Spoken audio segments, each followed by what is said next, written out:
Freshwater crustaceans are making big waves with hungry Texans.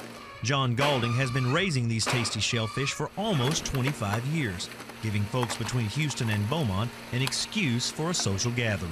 It's a good way to get together as a family, friends, just a little opportunity to get together, have a good boil. You can sit around the table and spend time visiting.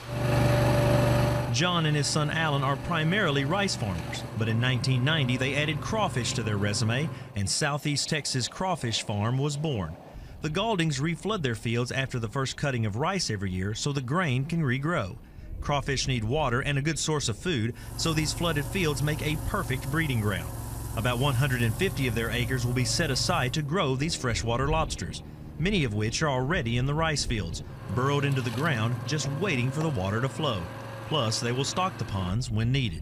We'll stock in the fall season when we get our fields reflooded. As it gets cold, a lot of times the crawfish will go back down in the ground. Then they'll come out as it warms up and start feeding and reproducing. We'll let them get to a decent size, and we usually start our harvest around the 1st of March. Early every morning from March to June, the Gauldings launch flat-bottom boats into their flooded fields and reap their freshwater harvest. The tops of the triangular crawfish traps barely stick out of the 18 inches of water. They pick up each trap, dump the crawfish, rebait, and stick it back in the ground. Before you know it, you have a boatload of farm-raised red swamp crawfish. But they aren't done yet. Once back on shore, these massive tubs of mud bugs are dumped into purging tanks. After about 3 hours of soaking in circulating well water, they are ready to sack. This purging process is what sets Texas crawfish apart from its Louisiana cousins. They don't purge their crawfish. They never have. They've always eaten them that way, so that's just the way they do it. People in Texas tend to like it better purged. It gives you a good clean crawfish. Not only that, it allows the crawfish to cleanse itself on the inside, so you don't have a gritty taste when you eat crawfish. You have a good clean taste, and a lot of people say it also gives it a sweeter taste. By the end of this season, John hopes to harvest about 40,000 pounds of crawfish, an average year. After being sorted, sacked, and cooled, they are ready to sell. Whether boiled, fried, or etouffeed, these Cajun crustaceans are in high demand. Folks travel for miles and hours for a sack of Southeast Texas crawfish.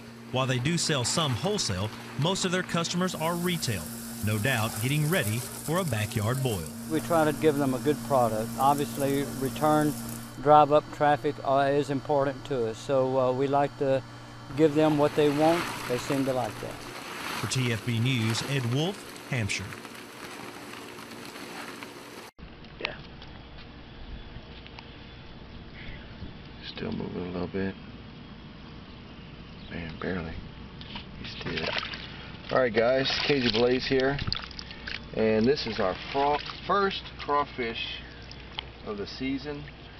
And I got the sack of crawfish in the ice chest right now. And what I'm doing right now is I fill it up with water, and then I stir it up to make sure we get all the mud and stuff out of there. Checking for dead ones. Tossing the dead ones. If you think, when you hold them upside down and their legs will start moving like this, then you know they're alive. Also picking the grass out of here, whatever grass I can. That's a nice one, not too shabby. This one's he's seen better days. But that's what I'm doing. I'm just kind of working them. And you say, man, you sticking your hand in there, you ain't getting bit. Well, yeah, sometimes you get, sometimes they bite you, but you got to move fast. You can't play around and dilly-dally with the crawfish, because they will snap you. And it's like a hard pinch. That one looks like he's still alive. I might have threw one back that didn't know to go back. Alright, Caleb, what we're going to do is we're going to put the purge to him. So go ahead and grab that salt. Now you all know, yeah, go ahead and sprinkle it all over in there. You all know we put salt in here, and this salt, once we clean the outside of the shell, get all the mud off, because I mean, these dudes have been living in a dirty, muddy pond all their life. And they don't like the salt. They can't stand the salt.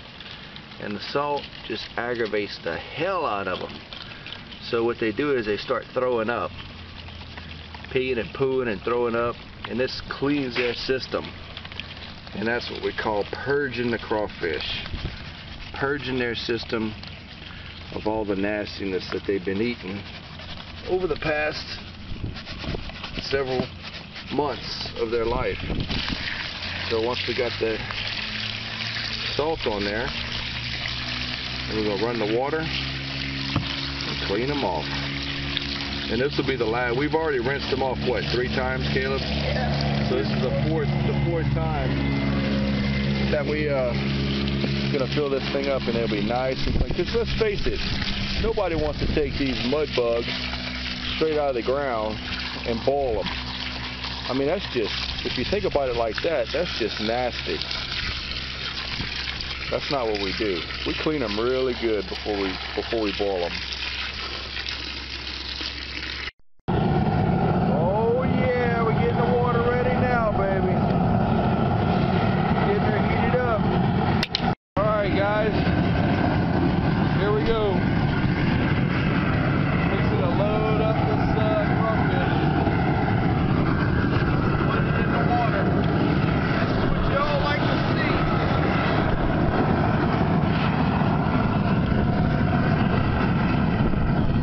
Oh yeah, they don't last long once they hit that water.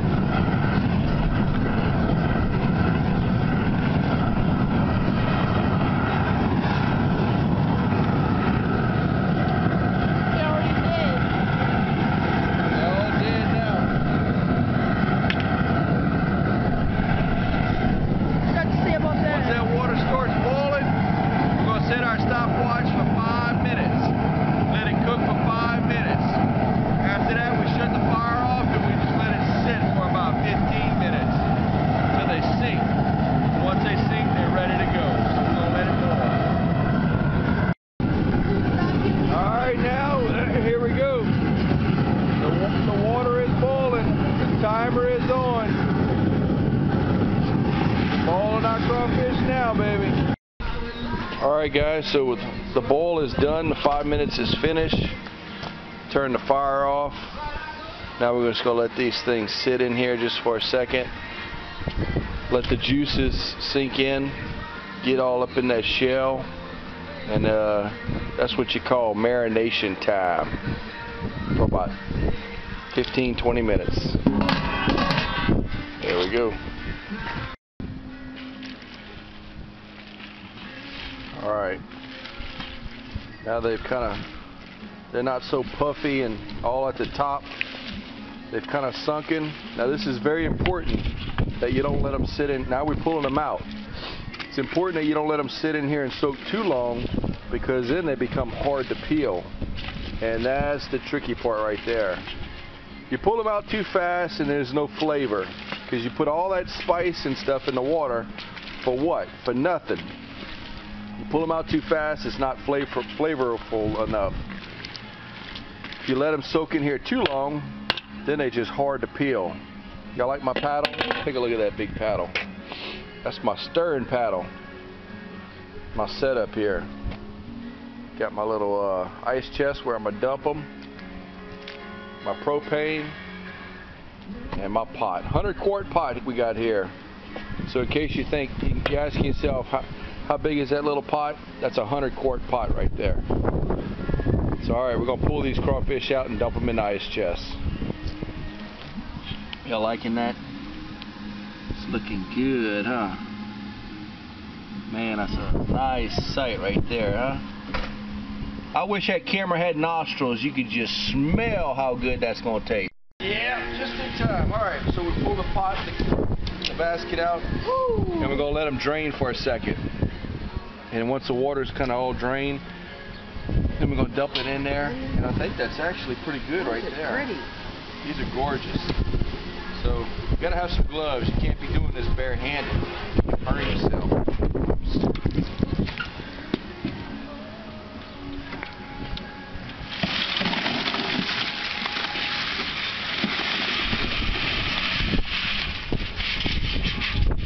So you ask yourself, what time is it? Crawfish time. So we got our corn and potatoes in there.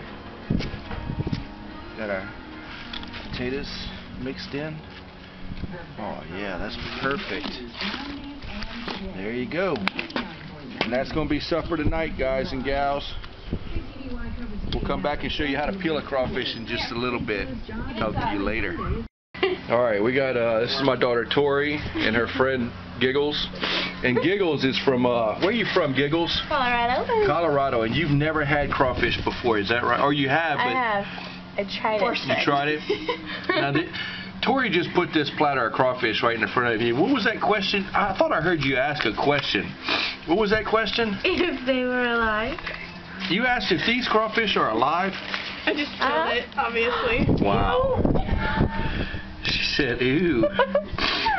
Now this is a true northerner who's scared of boiled crawfish because they may be alive. Unbelievable. You learn something new every day, folks. They still have eyes. Well, yeah, the eyes are boiled, though. She said, hurt. they still have eyes. Well, yeah. The eyes are just little black dots. All right, Giggles. We appreciate it. Thank you for the interview. You're welcome. Nothing's going to waste here. This is our trash pile as we shuck these shells. Peel this. Crawfish are easy to peel today, huh? And very little. Yeah, they are little. There's some little. It's still early in the season. This is our first batch of the season. But they are tasty. I think we did a good job getting them all seasoned up. Good idea today. Yeah, the wind was hitting me just perfect as I was exiting church today. And I said to myself, today's a good day to boil crawfish. And the Lord said,